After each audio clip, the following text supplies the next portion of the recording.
দিয়া institution for competitive এক্সামের পক্ষ থেকে আমি দেবাশিস শাহ তোমাদের হিস্ট্রি এসএলএসটির ক্লাস নিয়ে এসেছি।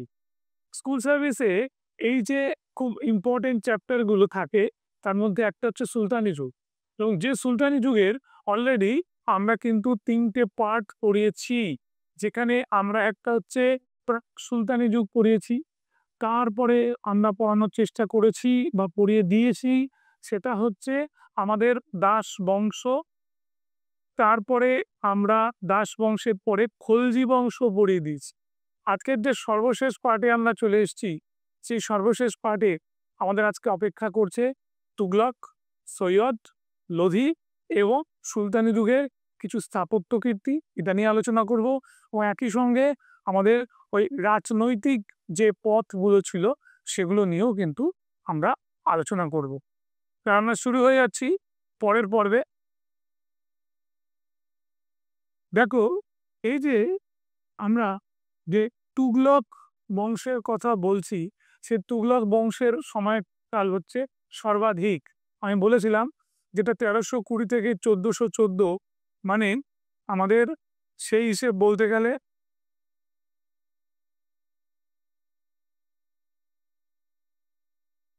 দেখে নাও ৯৪ বছর,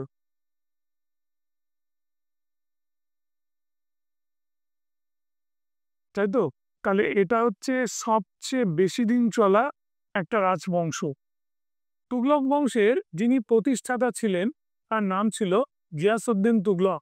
তোমরা নিশ্চয়ই জানো, যিনি পূর্বে গাজী মালিক নামে পরিচিত ছিলেন, এবং এই ভদ্রলোক আলাউদ্দিন খলজির সেনাবাহিনীতে সাফল্যের পরিচয় দিয়েছিলেন।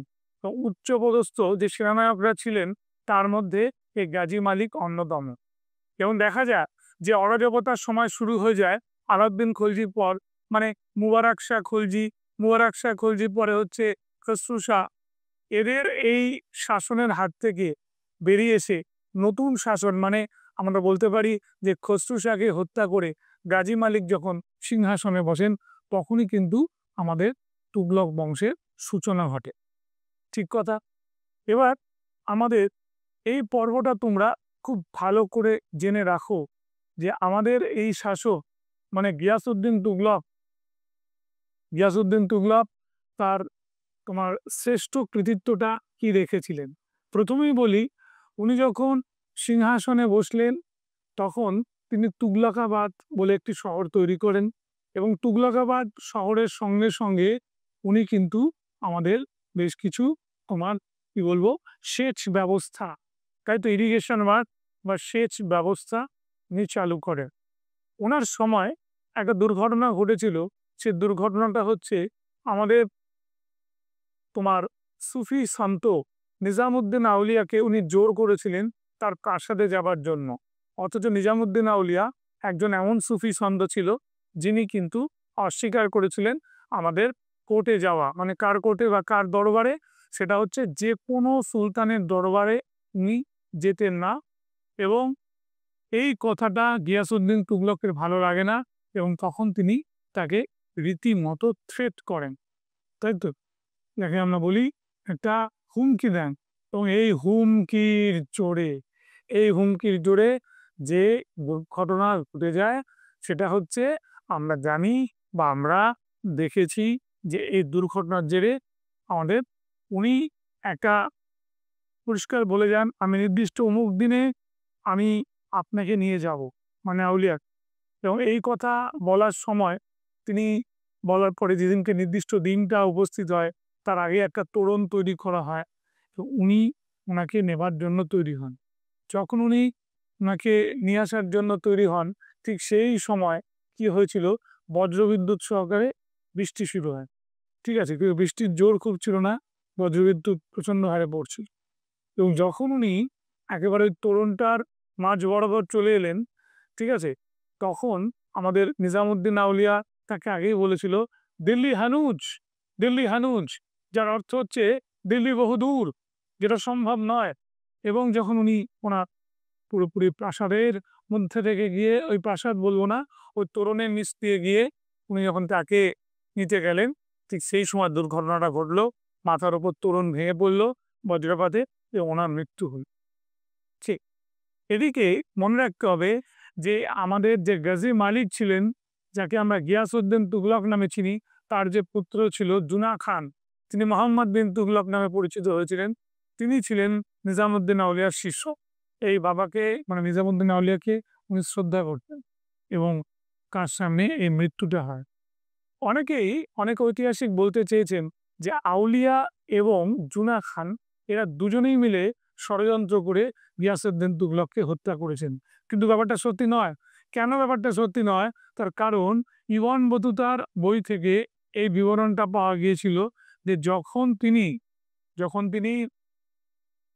তোমার কি বলবো ওই আহ, বাবাকে তোমার জোর করে নিয়ে আসার চেষ্টা করেছিলেন, সেদিন সত্যি সত্যি আমাদের বজ্রবিদ্যুৎ সহকারে বৃষ্টি হয়েছিল এবং সেই বিবরণ উনি দিয়েছেন, সে প্রকৃতির বর্ণনা, এবং তাতে বাদ সত্যিই পড়েছিল এবং তাতেই মৃত্যু হয়েছিল।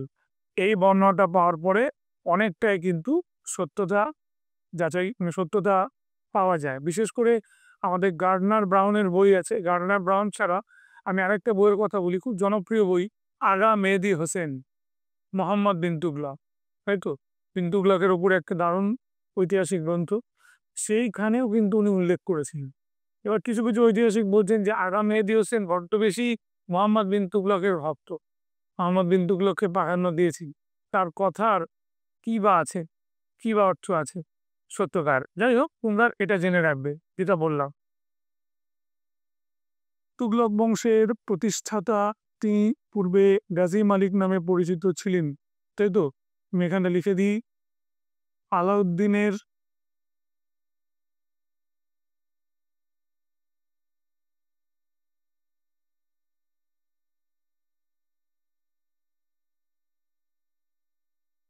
আলাউদ্দিনের দরবারে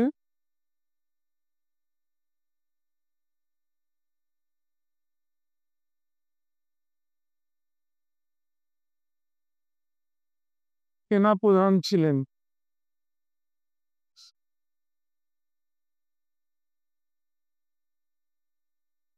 ঠিক আছে? তিনি এই যে ক্ষেত ব্যবস্থা যারা বলেছিলাম, নিজামুদ্দিন আউলিয়াকে নিজের রাজসভায় আনার জন্য হুমকি দিয়েছিলেন, গাজী গাজী উপাধি নিয়েছিল।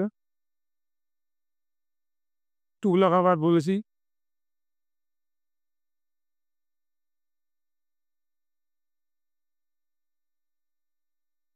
গিয়াসউদ্দিন তুগলকের মৃত্যুর পর তার পুত্র মোহাম্মদ বিন তুগলক সিংহাসন আরোহণ করে। এবার আসছে আমাদের মোহাম্মদ বিন তুগলক। শুনলে এখানে ঘটনাটা। এবার গিয়াসউদ্দিন তুগলকের পর যখন আমরা মোহাম্মদ বিন তুগলককে নিয়ে আলোচনা করছি, মোহাম্মদ বিন তুগলক যেহেতু একটা ইম্পর্টেন্ট ক্যারেক্টার, তার জন্য তার সময়কালটা আমরা দেখব 1325 থেকে 1351 বা 1352। এটাকে 1351 বলা হয়। আচ্ছা, দেখো, মোহাম্মদ বিন তুগলকের প্রকৃত নাম কি ছিল? জুনা খাঁ। সব থেকে শিক্ষিত সুলতান। তিনি জ্যোতিষশাস্ত্র, গণিতবিদ্যা, পদার্থবিদ্যা, দর্শনশাস্ত্র, তর্কশাস্ত্র, পার্সি, আরবি ভাষায় পারদর্শী ছিলেন। ঠিক আছে? জ্যোতিষশাস্ত্র, গণিতবিদ্যা, পদার্থবিদ্যা, দর্শনশাস্ত্র, তর্কশাস্ত্রে, পার্সি, আরবি ভাষায় পারদর্শী ছিলেন। তুমি এখানে একবার ভেবে দেখো লোকটার কি পরিমাণ মানে প্রতিভা। অ্যাস্ট্রোলজি, ম্যাথমেটিক্স, ফিজিক্স, ঠিক আছে, তোমার কি বলবো, ফিলোসফি, লজিক, আবার এতগুলো ল্যাঙ্গুয়েজ, পার্সি এবং আরবি। মানে সত্যি কথা বলতে গেলে সবচেয়ে শিক্ষিত যদি মানে মোস্ট এডুকেটেড সুলতান যদি কাউকে বলতে হয়, কেউ কিন্তু মোহাম্মদ বিন তুগলকের ধারে কাছে আসবে না। মনে রাখবে, মোহাম্মদ বিন তুগলক এই ক্ষেত্রে একটা অদ্বিতীয়। এবার প্রশ্ন হচ্ছে এইখানেই, যখন মানে বলা হয় যে শ্রেষ্ঠ সুলতান কে, তখন দুটো নাম উঠে আসে, আলাউদ্দিন খলজি আর মোহাম্মদ বিন তুগলক। ঠিক আছে? আর এদের পরে পরে যদি কেউ থেকে থাকে, সেটা অবশ্যই গিয়াসউদ্দিন বলবেন। আমি বলে দিই যে আলাউদ্দিন যতটা সফল, ততটাই কি সফল তোমার মোহাম্মদ বিন তুগলক নিশ্চয়ই না, তবুও মোহাম্মদ বিন তুগলককে একটা শ্রেষ্ঠত্বের জায়গায় রাখা হয় কেন, বা তুগলক বংশেরই বা শ্রেষ্ঠ তোমার সুলতান বলা হয় কেন, জেনে রাখো। আলাউদ্দিন যুদ্ধ করে অনেক কিছু পেয়েছিল, তাই তো। মোহাম্মদ অনেক কিছুতে ব্যর্থ হয়েছিল, কিন্তু উনি থেমে যান, উনি চেষ্টার পর চেষ্টা করে গিয়েছিলেন। আর তার এই যে একটা প্রজাহিতৈষণা বলো, জ্ঞান বুদ্ধি বলো, সমাজশীল মনোভাব তাকে সকলের চেয়ে আলাদা করে দিয়েছিল। এবার দেখো, যেটা আমি বলবো, তিনি সুফি সন্ত নিজামুদ্দিন আউলিয়ার শিষ্য ছিলেন। এটা আমি আগেই বলেছিলাম যে বাবাকে খুব পছন্দ করতেন, এবং আমাদের আমির খসরু আর উনি একই সঙ্গে বলতে পারো তার শিষ্য ছিল। এবং তার রাজত্বকালেই বিখ্যাত কবি নিজামুদ্দিন আউলিয়ার মৃত্যু। এখানে আমি একটা কথা বলে দিই, এটা বললে ভালো হয়। সেটা হচ্ছে আমাদের গিয়াসউদ্দিন তুগলকের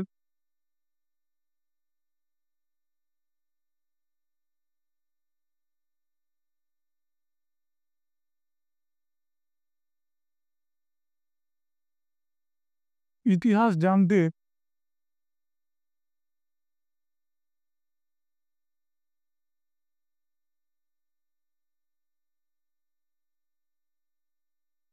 সাহায্য করে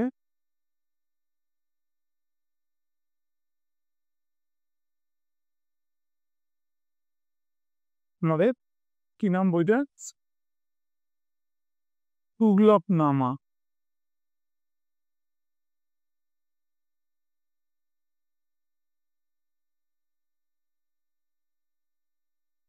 কার লেখা এটা? আমির কত্তু, আমির কত্তু রচিত।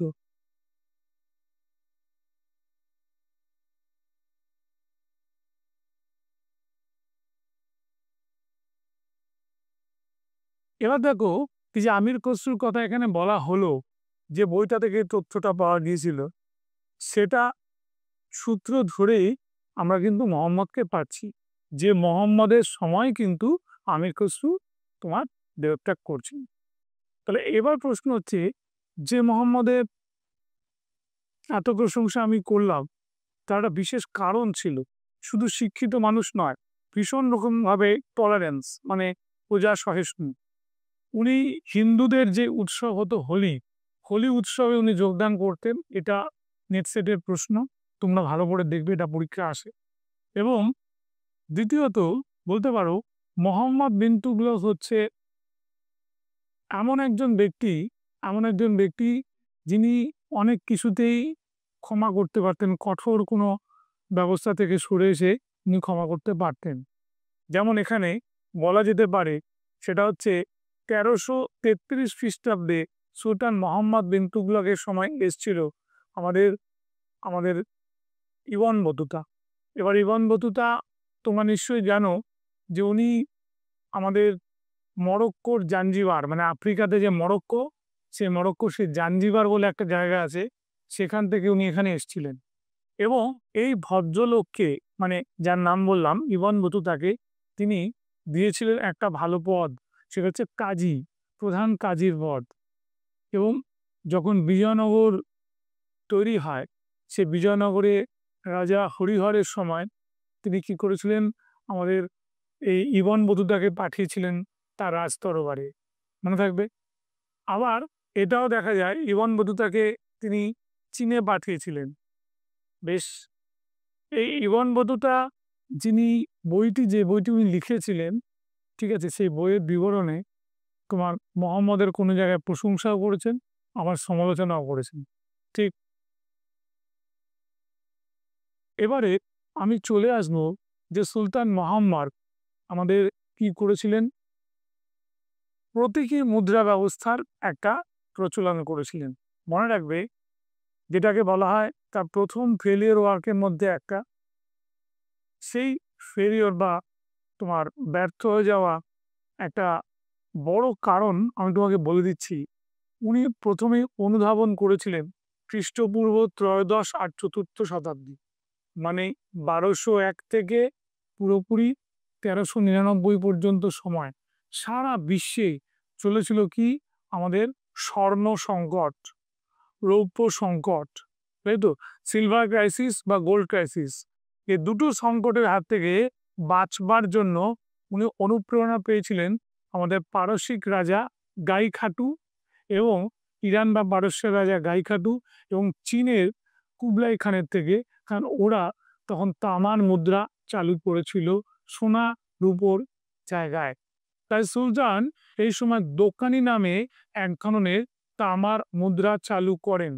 কিন্তু দুর্ভাগ্য মোহাম্মদের, সেই মুদ্রা জাল হয়ে যায়, তাই তো, গোটা দিল্লিতে সেই মুদ্রা আমরা দেখতে পাই জাল হয়ে যায় এবং তার এত ভালো একটা পরিকল্পনা ব্যর্থ হয়ে যায়। তাহলে আমাদের জানতে হবে এখানে যে মোহাম্মদ বিন তুগলকের সময় মুদ্রাগুলো কি ছিল। একটা মুদ্রা ছিল যেটা হচ্ছে তোমাদের সবচেয়ে জনপ্রিয় তামার মুদ্রা, তাম্র মুদ্রা।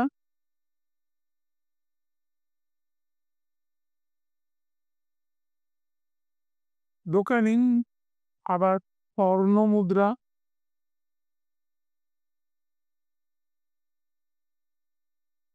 স্বর্ণ মুদ্রা কি ছিল, দিনার এবং একই সঙ্গে রৌপ্য মুদ্রা,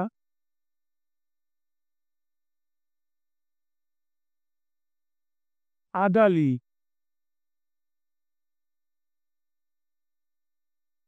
ঠিক আছে, তিনটে মুদ্রা আমি এখানে লিখলাম, যদিও আছে নোটে, কিন্তু এখানে খুব দরকার। এই তিনটে মুদ্রা উনি চালু করেছিলেন। যখন মুদ্রা জাল হয়ে গেল তখন তিনি সেই জায়গায় আসল তামার মুদ্রা জনগণকে দিয়ে ওদের থেকে নকল মুদ্রা ফিরিয়ে নেন। একটা রাজকোষের চাপ এসে নামে। এক, ২ নম্বর, উনি এটা খুব ভালোভাবে উপলব্ধি করেছিলেন যে আমাদের ইসলামের প্রসার ঠিক সেভাবে হয়নি দক্ষিণ ভারতে, ১ নম্বর। এবং ২ নম্বর, যে মঙ্গল আক্রমণ যেভাবে হচ্ছে সে মঙ্গল আক্রমণের হাত থেকে বাঁচার জন্য আমাদের একটাই করণীয়, সেটা কি, যদি আমরা রাজধানী স্থানান্তরিত করতে পারি, দিল্লি থেকে দেবগিরিতে নিয়ে যেতে পারি। কিন্তু সেখানকার সাধারণ মানুষ সহযোগিতা একেবারেই করছিল না এবং দেখা যায় যে অবস্থাটা এসে দাঁড়ায় সেটা হচ্ছে মোহাম্মদকে আবার বিপুল পরিমাণে খরচা করে, যেটা দিল্লি থেকে দেবগিরিতে রাজধানী তিনি নিয়ে গেছেন, সে দেবগিরি থেকে আবার তিনি দিল্লিতে রাজধানী ফিরিয়ে নিয়ে আসেন। ঐতিহাসিকরা বলে যে এই ঘটনাটা ঘটেছিল ১৩২৭ খ্রিস্টাব্দে। নেক্সট, সুলতান মোহাম্মদের সময় তৃতীয় একটা কাজ যেটা ব্যর্থ হয়েছিল সেটা কি, সে কাজটা হচ্ছে, আমরা জানি যে দোয়াব অঞ্চলে রাজস্ব বৃদ্ধি করেছিল।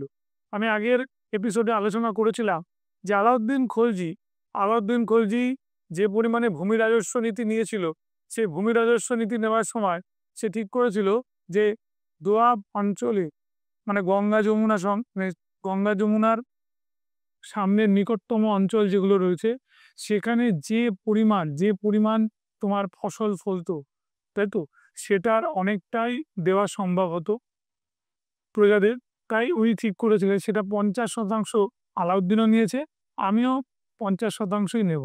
কিন্তু সেই সময় দুর্ভিক্ষ হয়, একটা দুর্ভিক্ষ নেমে আসে, অনাবৃষ্টি হয়, যার জন্য পুরোপুরি এই ব্যবস্থাটা ব্যর্থ হয়ে যায়।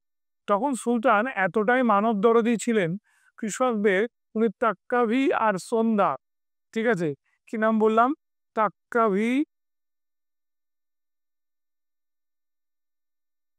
এবং সন্ধ্যার, এই দুটো কৃষি ঋণ দেন, ঠিক আছে, আর দিওয়ানি আমিরি কোহি নামে একটা কৃষি দপ্তর থেকে, এই তাক্কাভি আর সন্ধ্যার উনি দিয়ে দেন, ঠিক আছে, ট্যাক্স দিয়ে দেন। এবার দেখো, ঠিক তারপরেই কিন্তু সুলতান এই তৃতীয় ব্যর্থতা হওয়ার পরেই ৪ নম্বর একটা ব্যর্থ ঘটনা কথা আমি বলবো। সেটা কি হয়, তিনি ঠিক করলেন যে কারাচল এবং খোরাসান, এই যে দুটো অঞ্চল আছে মধ্য এশিয়া, এই দুটো জায়গা জয় করবে। যদি এই দুটো জায়গা জয় করতে পারে তার অনেক রকম আর্থিক ক্ষয়ক্ষতি মিটে যাবে। কিন্তু যেমন ভাবা তেমন কাজ করলে তো হলো না। সেখানকার আবহাওয়া, সেখানকার যুদ্ধ পদ্ধতি সম্পর্কে তার যথেষ্ট জ্ঞানের অভাব ছিল, যার জন্য কারাচল আর খোরাসান এই রাজ্য জয় করতে গিয়ে তার মহান বাহিনী ব্যর্থ হয়ে যায়। ঠিক এরকম একটা অবস্থায় সুলতান তার পঞ্চম যে ঘটনাটা ঘটিয়েছিলেন তাকে অনেক ঐতিহাসিক বা সেই সময়কার লোকেরা সমালোচনা করেছিল। সেটা হচ্ছে মঙ্গল আক্রমণের শেষ আক্রমণটা মোহাম্মদের সময় হয়। তার নাম ছিল তরমা শিরিন বা তরমা শিরিন। মঙ্গল নেতা তরমা শিরিনকে তিনি পরাস্ত করেন। পরাস্ত হয়ে যাওয়ার পরে তরমা শিরিন পুরোপুরি হাত তুলে একটাই কথা বলেছিল। কি বলেছিল হাত তুলে? সে বলেছিল যে আমার আর কিছু নেই, আমি পরাস্ত হয়ে গেছি, সেটা বড় কথা নয়। আমার রসদ, আমার অর্থ, এই আমাদের মঙ্গোলিয়া ফিরে যাওয়ার দিল্লি থেকে, তার পর্যাপ্ত অর্থ কিচ্ছু নেই। আপনি কি আমায় সাহায্য করতে পারেন? দেখো কত মহৎ মানুষ এই মোহাম্মদ বিন তুগলক। তখন তিনি কি করলেন, সঙ্গে সঙ্গে ওই অবস্থার মধ্যেও তার বেশ কিছু অর্থ উনি তরমা সিংকে দিলেন, খাবার দিলেন, যাতে উনি ভালোভাবে সীমান্ত পেরিয়ে যেতে পারে। এই ঘটনাটাকে সেই সময় ঐতিহাসিকরা, যেমন ধরো এলফিনস্টোন, যেমন ধরো গার্ডনার ব্রাউন, ঠিক আছে, এরা কিন্তু খুব সমালোচনা করেছিল। বলছে সম্রাট আবার ভবিষ্যতের বা সম্ভাব্য মঙ্গল আক্রমণের হাত থেকে নিজেকে বাঁচানোর জন্য তিনি এই পন্থা নিলেন, যাকে ইংরেজিতে বলছে appeasement, the theory of appeasement. এটা একটা ইডিয়াম অ্যাকচুয়ালি, যার বাংলা করলে এটা দ্বারা তোষণ নীতি। ঠিক আছে, একটা তোষণ নীতি নিলেন। এই যে তোষণ নীতি উনি মেনে নিলেন, তোষণ নীতি কিন্তু কিছু নেননি, উনি কিন্তু আন্তরিকভাবে তাকে সাহায্যই করেছিলেন। এবার মোহাম্মদের সমালোচনাও শুরু হলো। স্বয়ং ইভান বতুতা তার সময় সমালোচনা করতে শুরু করলেন। আর সুলতান মোহাম্মদের সময় যে দুজন ঐতিহাসিকের আবির্ভাব হয়েছিল, একজন হচ্ছে জিয়াউদ্দিন বার্নি,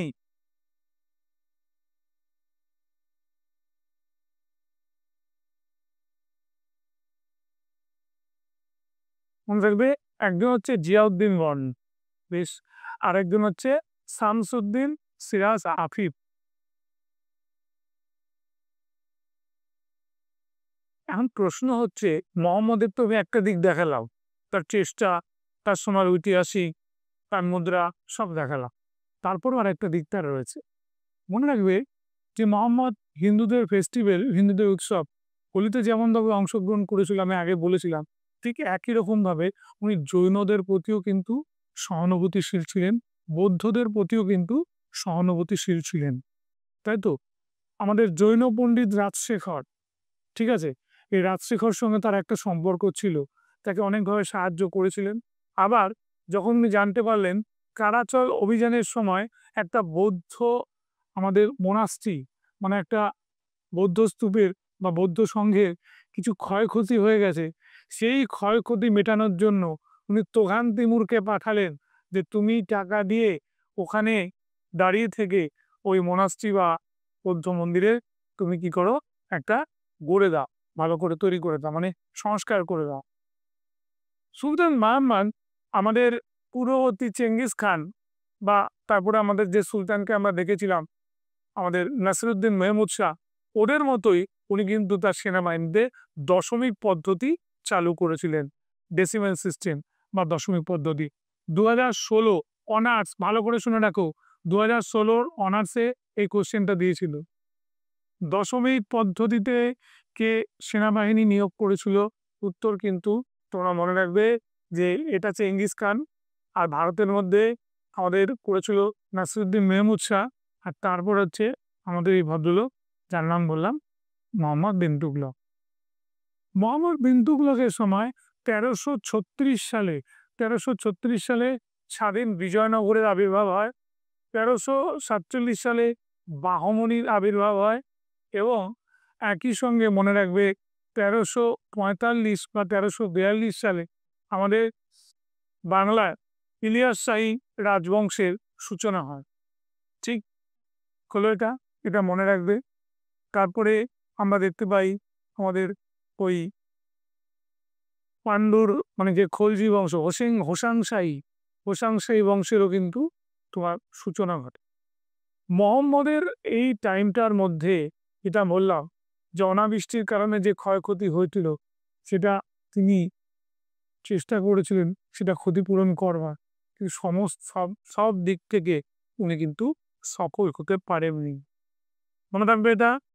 এবার দেখো, মোহাম্মদ বিন তুগলকের সময় তৈরি হয়েছিল জাহাপনা নগর। মনে থাকবে, জাহাপনা নগর নতুন একটা শহর, জাহাপনা নগর। আর আরেকটা কীর্তি হলো আদিলাবাদ দুর্গ। আদিলাবাদ দুর্গ কিন্তু তার সময় তৈরি হয়েছে। মোহাম্মদকে বেশ কিছু ঐতিহাসিক দাবি করেছেন তিনি হলেন অ্যারিস্টটল অফ মেডিয়েভাল ইন্ডিয়া, মধ্যযুগের অ্যারিস্টটল। আবার একই সঙ্গে তাকে আবার বলা হয়েছে অ্যারিস্টটল ছাড়া তোমার ম্যাড কিং বা পাগলা রাজা। তাকে বলা হয়েছে তোমার ওয়াইজেস্ট ফুল মানে হচ্ছে জ্ঞানী মূর্খ। ঠিক আছে। এবং তারপরে আমাদের বিখ্যাত মুদ্রা বিশারদ যার নাম ছিল হচ্ছে এডওয়ার্ড থমাস তাকে বলেছিল আমাদের মুদ্রার রাজপুত্র, তাই তো, প্রিন্স অফ মানিয়ার্স বা মুদ্রার রাজপুত্র। দেখে নাও,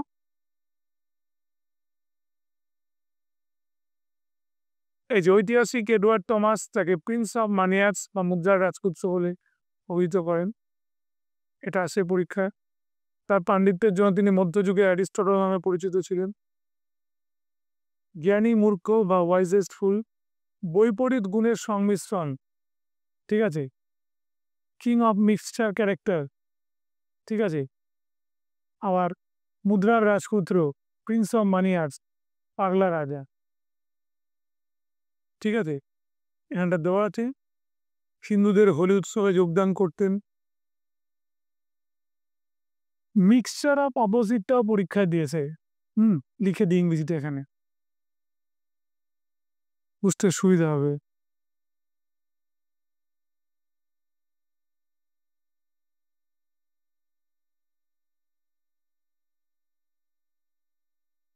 তিনি জৈন সন্ন্যাসীদের সম্মান করতে জৈন পণ্ডিত রাজশেখরকে নিজের রাজসভায় স্থান দিয়েছিলেন। রাজশেখরটা বলিতা।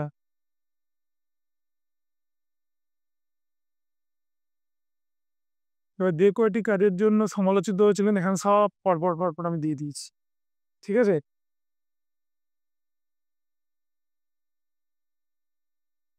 মুদ্রাগুলো দিয়ে দিয়েছি। মঙ্গল তোষণীতি,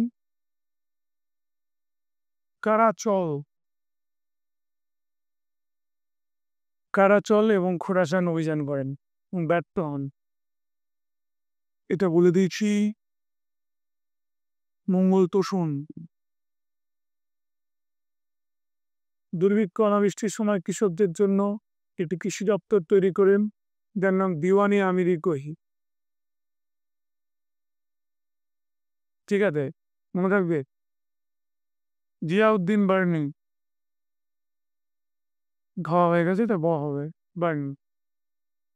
সেনাপতি তোহান তিমুরকে একটি বৌদ্ধ স্তূপের সংস্কারের জন্য পাঠান। এবার আমি বলে দিই, তোহার তিহুন লেখে এখানটা তোমরা তোহান লিখবে। হ্যাঁ, বাংলাটায় ঘ লেখে তিমুর।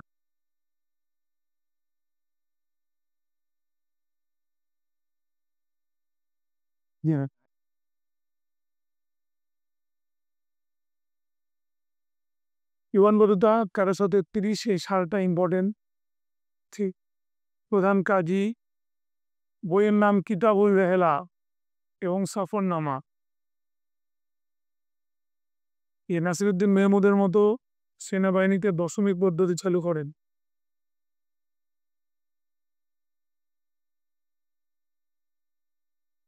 সুফি সন্ত নিজামুদ্দিন আউলিয়ার সমাধি ক্ষেত্র নির্মাণ করেন। এটা একটা ইম্পর্টেন্ট প্রশ্ন। কার মৃত্যুর পরে সিংহাসন আরোহণ করেন তার ভাইপো ফিরোজ শাহ দুগলা। ঠিক। এবার দেখো, এই কথাটা বলা হলো কেন? উত্তরাধিকার উনি মনস্থ করেছেন, এবার সেখানে একটা সময় নিচ্ছে, সেই জায়গাটা কেউ কিন্তু বিদ্রোহ করেন। মোহাম্মদ বিন তুগলকের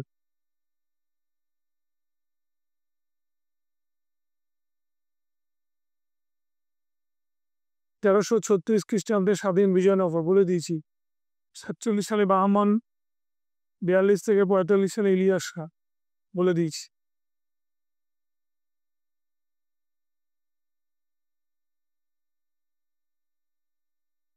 ঠিক হলো। এইবার আমরা আসবো ফিরোজ শাহ তুগলকে। তাহলে মোহাম্মদ বিন তুগলকের যে বিস্তারিত ঘটনাগুলো আছে আমরা বলে দিলাম, এবং তার কিছু কথাও আছে।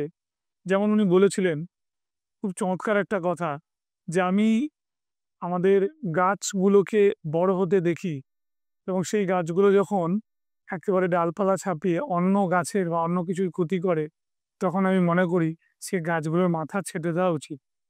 এই কথাটা উদ্দেশ্য করে উনি বলেছিলেন কাদের? উলেমাদের, যারা তোমার প্রচুর সুযোগ সুবিধে নিত, এবং নেবার পরে ওরা ধর্মের নামে ওরা অনেক কথা বলতেন। তখন উনি এই কথাটাই বলেছিলেন ওনাদের উদ্দেশ্যে, এবং বলেছিলেন যে এই উলেমারা হচ্ছে চাকরির শিকারী। মোহাম্মদের সম্পর্কে একটা বক্তব্য না বললেই আমি শান্তি পাচ্ছি না। দাঁড়া, আমি একটা পেজে গিয়ে লিখছি, ফাঁকা পেজে। এখানটায় লিখে রাখি, সুবিধা হবে তোমাদের। এই বর্ণনাটা করেছিলেন এক বিখ্যাত ঐতিহাসিক, তার নাম বদায়ুন। আকবরের সমসাময়িক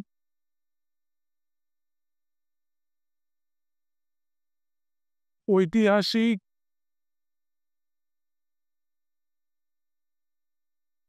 কি নাম ছিল তার? বদায়ুনী।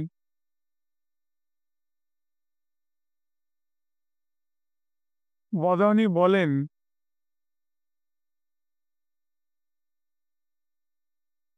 সুলতান মোহাম্মদ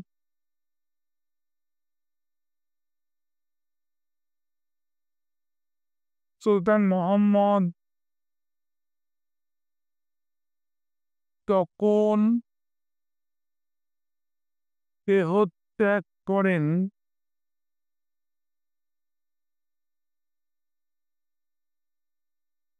সুলতান মোহাম্মদ যখন দেহত্যাগ করেন তখন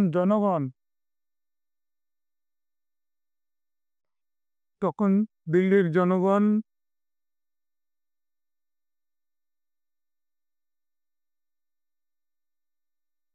তার থেকে মুক্ত হয়।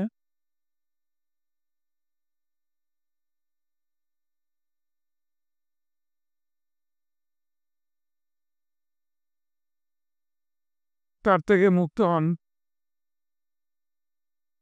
এবং তিনিও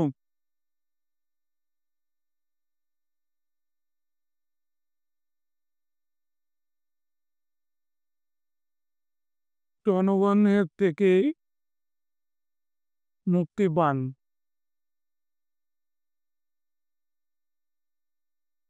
এই কোটেশনটা পরীক্ষায় দিয়েছিল, ঠিক আছে, মনে থাকবে। এবার সেটা স্কুল সার্ভিসে দেয়নি, এটা নেক্সট সেটের পরীক্ষা দিয়েছিল। এটা WBCS পরীক্ষা যারা দেয় তারা ওই কোশ্চেনটা মেনে পেয়েছিল। এটা ভালো করে মনে রাখবে, ঠিক আছে। কার সম্পর্কে? মোহাম্মদ বিন তুগলকের সম্পর্কে।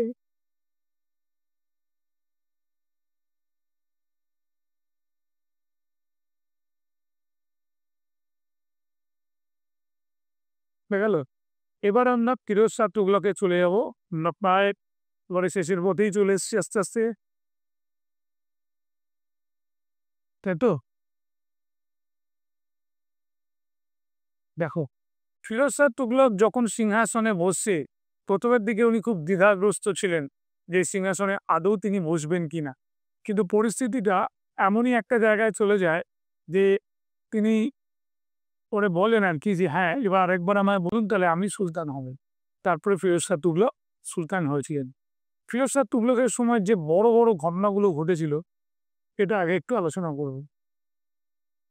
ফিরোজ শাহ তুগলককে ঐতিহাসিক হেনরি এলিয়ট দাবি করেছিলেন সুলতানি যুগের আকবর। এই প্রশ্নটা হয়, কাকে সুলতানি যুগের আকবর বলা হয়। এবং এটাও জানবে যে তাকে আবার দ্বিতীয় আকবর এবং একই সঙ্গে তোমার ওই কি বলবো লাভার অফ গার্ডেন, ঠিক আছে, লাভার অফ গার্ডেন বা বাগানের প্রেমিক বলেও উল্লেখ করা হয়েছিল। ফিরোজ শাহ তুগলক নিজে একজন লেখক ছিলেন, নিজে একটা আত্মজীবনী লিখেছিলেন। একমাত্র সুলতান যে তার আত্মজীবনী লিখেছিল তার নাম কি? তার নাম তারিখি ফিরোজ শাহী। মনে থাকবে, এটা ফার্সি ভাষায় লেখা হয়েছিল। আবার তার সময় রাগ দর্পণ বলে একটা বিখ্যাত বই, যেটা হিন্দুস্তানি ক্লাসিক্যাল সং মানে হিন্দুস্তানি ধ্রুপদী সঙ্গীতের ওপরই লেখা হয়েছিল, সেই রাগ দর্পণটা সংকলিত হয়েছিল ফিরোজ শাহ তুগলকের সময়।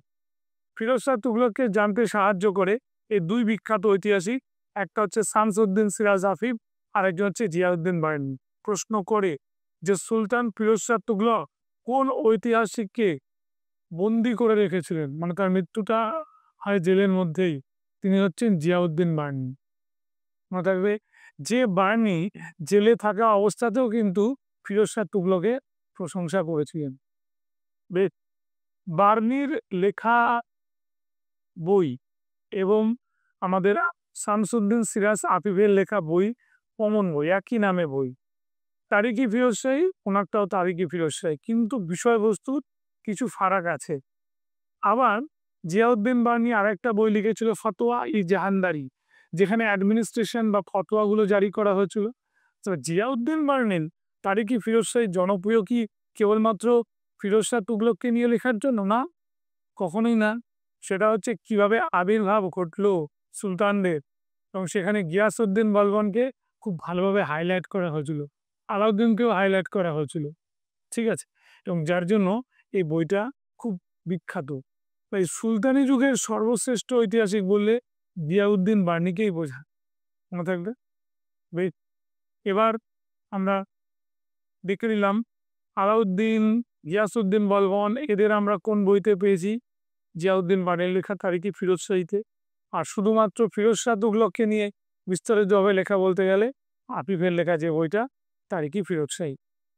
বেশ, এবার পরবর্তী যে পর্বটায় আমরা যাব, যে সুলতান ফিরোজ শাহ তুগলক প্রচুর শহর তৈরি করেছিল, যেমন তার কাকা, ঠিক আছে, বা আগের যিনি সুলতান ছিলেন মোহাম্মদ বিন তুগলকের ভালো নাম ছিল জুনা খাঁ।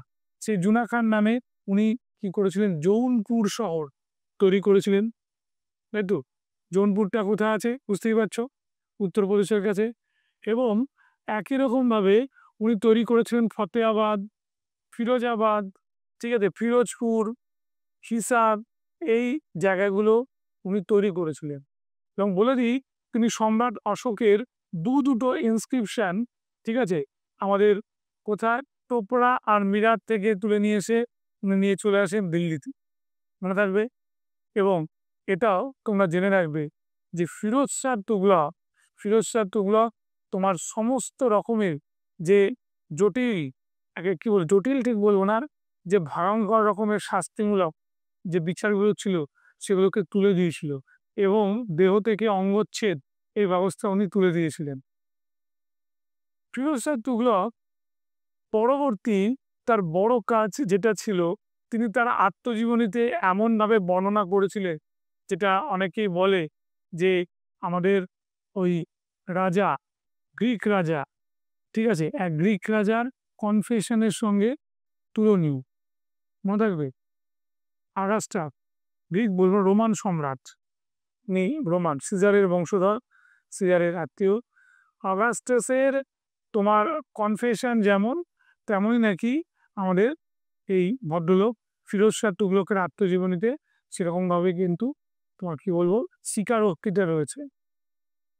এবার বলে দিই যে ফিরোজ শাহ তুগলকের সময় আমাদের একটার বেশি আর কোনো বিদ্রোহ হয়নি।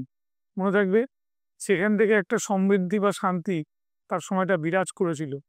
বাংলার রাজা, ইলিয়াস শাহ, ঠিক আছে, এবং সিকান্দার শাহের সময় বাংলা একটা কি বলবো অঞ্চলকে কেন্দ্র করে তার সঙ্গে যুদ্ধ হয়েছিল।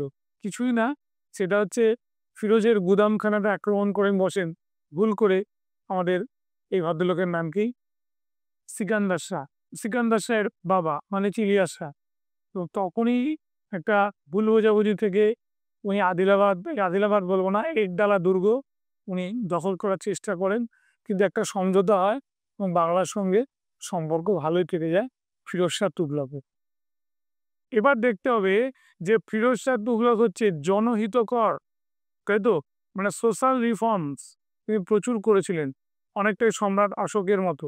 বেশ কয়েকটা ফেরিস্তা বলে এক ঐতিহাসিকের বর্ণনা থেকে জানা যায় তিনি 200টার ওপর কুয়ো নির্মাণ করেছে। একটা ক্যারাভান বলে একটা ওই কি বলবো গাড়ি, যে গাড়িগুলো বহু গ্রামে গ্রামে এসে তারা জিনিসপত্র বিক্রি করত, তার একটা ব্যবস্থা করেছিলেন। কুয়োর সঙ্গে সঙ্গে ফলের বাগান, ঠিক আছে, সরাইখানা উনি তৈরি করেছিলেন। ফিরোজ শাহ তুগলক বৃদ্ধদের কথা ভেবেছিলেন এবং বৃদ্ধদের জন্য উনি পেনশন ব্যবস্থা চালু করেছিলেন এবং যুবকদের চাকরির জন্য এমপ্লয়মেন্ট এক্সচেঞ্জের ব্যবস্থা করেছিলেন। অনাথ, দরিদ্র এবং বিধবাদের সাহায্যার্থে উনি আমাদের দিওয়ানি খয়রাতি ব্যবস্থা চালু করেছিলেন এবং চিকিৎসার উন্নতির জন্য তিনি আরও একটি ব্যবস্থা করেছিলেন, দারুল সাফা বলে একটা চ্যারিটেবল হসপিটাল বা দাতব্য চিকিৎসালয় উনি নির্মাণ করেছিলেন। মনে থাকবে, জাস্ট আমি বললাম। এবার একটু দেখিয়ে দিচ্ছি, এখানে তারিকি ফিরোজ শাহের কথা বলেছি, ফতোয়াই জাহানদারি বলেছি, আফিফ তারিকি ফিরোজ শাহী এখানে একটা রয়েছে,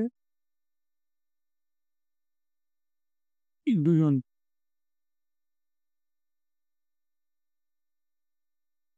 ফুতুহাদি ফিরোজ শাহ রচনা করেন ফার্সি ভাষায় বলেছি। জৌনপুর শহরটা নির্মাণ করেন মোহাম্মদ বিন তুগলকের নামে, বলে দিয়েছি। এবার আসি মুদ্রা। মোহাম্মদের মতো তারও মুদ্রা ছিল, তার দুটি তাম্র মুদ্রা ছিল, আধা আর বিক। আধা শব্দের অর্থ হচ্ছে অর্ধেক জিতল, আর বিক শব্দের অর্থ হলো হচ্ছে 1/4 জিতল, ঠিক আধা বিক। এবং একটাই ওর কি বলবো সিলভারের মুদ্রা ছিল, তাও মিশ্রিত, তার নাম হচ্ছে শ্বাসগণি। সেচ ব্যবস্থা উন্নতির জন্য প্রচুর খাল খনন করে, এর মধ্যে উল্লেখযোগ্য ছিল যমুনা ফিরোজাবাদ ক্যানেল, হানসি ক্যানেল, তাই তো। তারপর হচ্ছে মার, লিখে দিচ্ছি এখানে, ইসমৌর,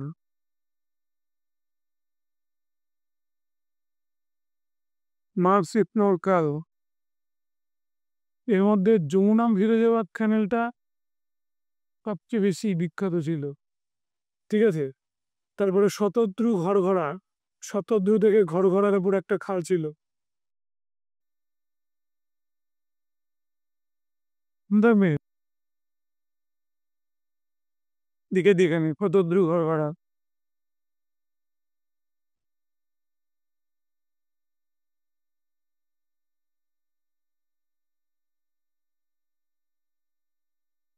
সব যা যা বলে দিয়েছিলাম, দিওয়ানি খয়রাতি,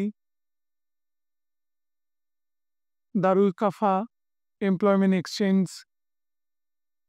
এবার দেখো ফিরোজ শাহ তুগলক 1,40,000, 1,40,000, এটাকে অ্যাকচুয়ালি 1,80,000 করা উচিত, ইংরেজি আর বাংলা তো। হ্যাঁ, 1,80,000 কৃতদাসদের একটি সংগঠন দেওয়ানি বন্দেগানি নির্মাণ করেন। দাস কেনা বেচা বন্ধ করে দেন, প্রচুর সংখ্যক ফলের বাগান, কুয়ো, সরাইখানা, মাদ্রাসা নির্মাণ করেন। তিনি জিজিয়া কর প্রবর্তন করেন।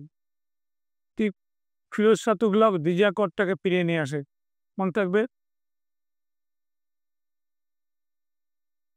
সুলতানি যুগের আকবর বলেন, মনে রাখবে, উনি নাগরকোটে জ্বালামুখী মন্দির ধ্বংস করেন আর পুরীর জগন্নাথ মন্দিরে ধ্বংস করেন, ঠিক দুটো মন্দির। অশোকের দুটো শিলালিপি মূল কেন্দ্র থেকে দিল্লিতে নিয়ে আসেন, ঠিক আছে, বলেও দিচ্ছি, এটা টোপরা,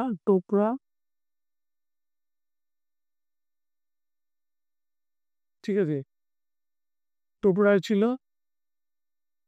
আর একটা ছিল মিরাট।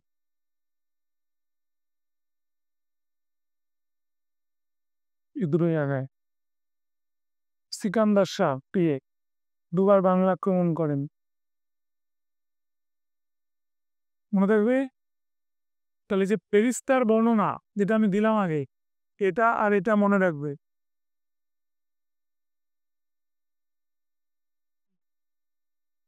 এখানে একটু কথা বলে দিই, ফিরোজের সময় ট্যাক্সগুলো, ট্যাক্স, এটা আমাদের খুব জরুরি। যেটা আমি ঠিক করেছিলাম একেবারে এতে শেষেই বলে দেবো, তাও বলে দিচ্ছি। 24 প্রকার ট্যাক্স বাতিল করে দেন, 4টে ট্যাক্স উনি নিয়ে আসেন। খামস, খারাত, জাকাত, জিজিয়া লিখে দিচ্ছি এখানে।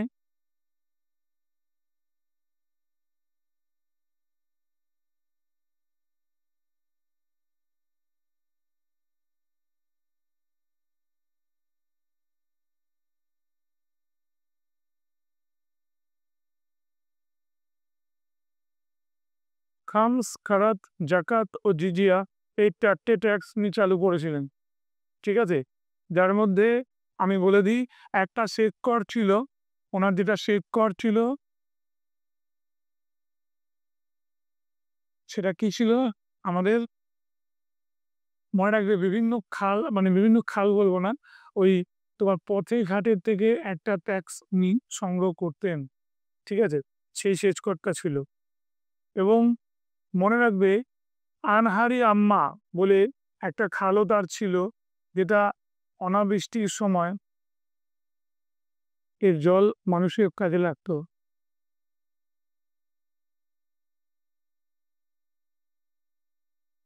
আবগারি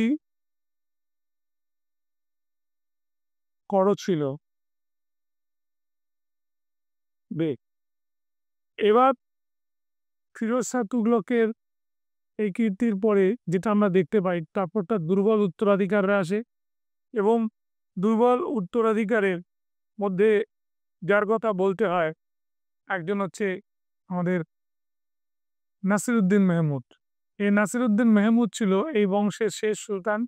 এবং নাসিরউদ্দিন মেহমুদ তুগলক আর রাজত্বকালে আক্রমণ করেন তৈমুর লং 1398 সালে, এবং দিল্লিটাকে শ্মশানে পরিণত করেন। তাই তো, তৈমুর লংকে বলা হয়েছে ঈশ্বরের চাবুক, তাই তো। উনি ধ্বংস করে দেন এবং রাজ্য সীমাটা তার এতটাই ছোট হয়ে যায়, যেটা দিল্লি থেকে পালামৌ পর্যন্ত বিস্তৃত ছিল। আর 1412 খ্রিস্টাব্দে নাসিরউদ্দিন মাহমুদের তুগলকের মৃত্যু হয়। এই তৈমুর লংয়ের আক্রমণ পরীক্ষা আছে।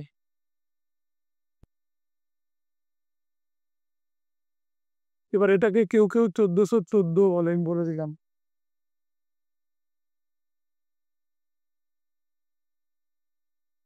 এবার আমাদের এই ভদ্রলোক মানে তৈমুর লং, তিনি নিজে শাসন করলেন না, যাকে বসিয়ে দিলেন সে হচ্ছে আমাদের কি বলবো, তার খুব ঘনিষ্ঠ, এবং তাকে দিল্লির গভর্নর পদে নিয়োগ করে গেলেন। এবং ইনি তৈরি করলেন সৈয়দ বংশ। সৈয়দরা কিন্তু জানবে আরবি মুসলিম, এবং তারা দাবি করত হজরত মোহাম্মদের বংশধর। এবং এদের যিনি প্রতিষ্ঠাতা ছিলেন তার নাম ছিল খিজির খান। হজরত মোহাম্মদের বংশধর লেখা আছে। তৈমুর লং তাকে দিল্লির গভর্নর পদে অধিষ্ঠিত করেন। ঠিক, এবার দেখো আমাদের আসছে মুবারক শাহ। তিনি ছিলেন এই বংশের শ্রেষ্ঠ সুলতান, মনে থাকবে। তার রাজসভায় উপস্থিত ছিলেন বিখ্যাত ঐতিহাসিক ইয়াহিয়া বিন সিরহিন। এবার চলে আসো আগের দিন আমি যেটা বলেছিলাম প্রথম পর্ব পড়াতে গিয়ে, কুতুবউদ্দিন আইবকের সময়, সেটা হচ্ছে ইয়াহিয়া বিন সিরহিন, যে তার লেখা বইটা, তার লেখা বইটার নামও একই, তারিখি মুবারক শাহী। ঠিক আছে, মনে থাকবে। এরপরে আসছে আলম শাহ। বড়লাট লোধি আলম শাহের রাজ্যে আক্রমণ করেন এবং লোধি বংশের প্রতিষ্ঠা করেন। এবারে মানে এখানে ছোট্ট করে একটা জিনিস বলবার আছে। ঠিক আছে, এই যে রৈয়াতি আলা, হাজরাতি আলা, এই যে উপাধিগুলো, এগুলো একটু মনে রাখতে হবে। যেমন রৈয়াতি আলা,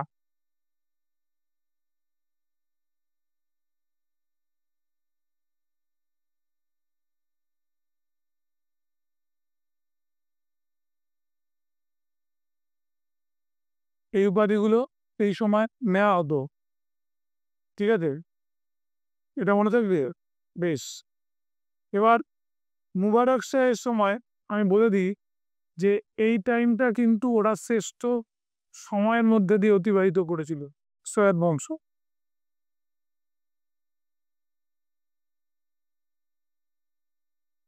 আলম শাহ, আলম শাহের সময় মনে রাখবে বহলল লোদি আক্রমণ করেন এবং আলম শাহকে তোমার সিংহাসনচ্যুত করলে শেষ হয়ে যায় আমাদের সৈয়দ বংশ। এবার আমাদের শেষ বংশ চলে এলো, যার নাম লোধি বংশ। এবং লোধিরা মনে রাখবে হচ্ছে আফগান, যাদের প্রতিষ্ঠাতা ছিল বহলল লোদি। তিনি আফগান ছিলেন জাতিতে, তিনি কখনো তুর্কি ছিলেন না, এটা মাথায় রাখবে। এবং উনি আমাদের যেটা করেছিলেন, উনি বহললি নামে একটা তাম্রমুদ্রা চালু করেছিলেন, যেটা দীর্ঘদিন পর্যন্ত মানে শেরশাহর সময় পর্যন্ত কিন্তু এটা চলেছিল।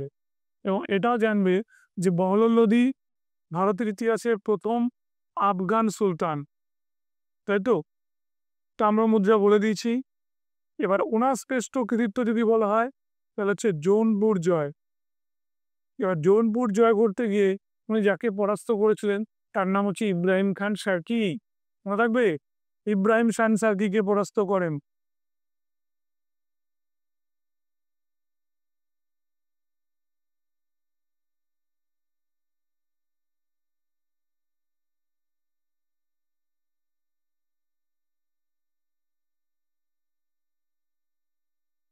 হলো, ইব্রাহিম খান সার্কিকে পরাস্ত করলো।